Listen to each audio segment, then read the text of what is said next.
Oya. Shida nini? Kuna jambo nataka nikwambie hapa. Sababu najua wewe kwangu hapa huwezi kukaa muda mrefu.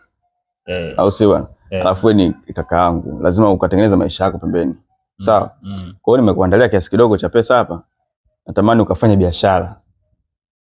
Sio, unanielewa? Nitashukuru sana. Kwa hiyo ukafanya biashara huko yote ambayo unaweza ukaona kafaa kukusaidia baadaye na maisha yako. Sawa? Nitashukuru sana. Hiyo itakuwa ni jambo zuri. Kwa hiyo hichi kiasi kidogo hapa nadhani kitakuwa kinakufaa. Zote hizo. Alipangalo Mungu hawezi kulipangua. Aya. Mimi nadhani ukafanya biashara ambayo unaweza kuiona kitakutoa. Sio, unanielewa? Unanisikiliza? Ukafanya biashara kweli. Hamna shida, mimi nitafanya. Sawa? Hamna shida, mimi nitafanya. Basi nakuamini kwa hilo. Kila kitu hapa mizigo yako nishakuandalia. Kwa hiyo ukitaka kuondoka hata kama ni leo, niko tayari. Asante sana. Mimi nashukuru sana. Nashukuru sana. Usijali. Ukapambane bwana. Hamna shida, usijali. Sawa.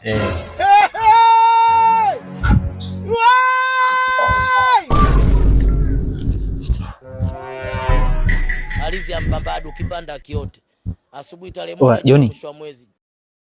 Sikiliza mwanangu, sikiliza. Hivi dola 100 zikiwa 100 sasa bei gani? Ni 5. Sasa sikia mwanangu, sikiliza. Mbuzi bei gani? Vingunguti pale. Kuvambari punda mbili. Sasa sikiliza.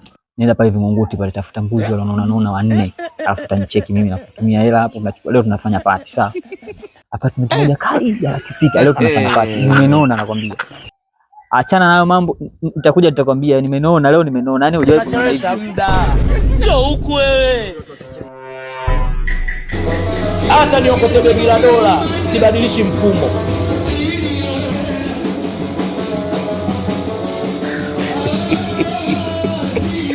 Mguta. Mguta.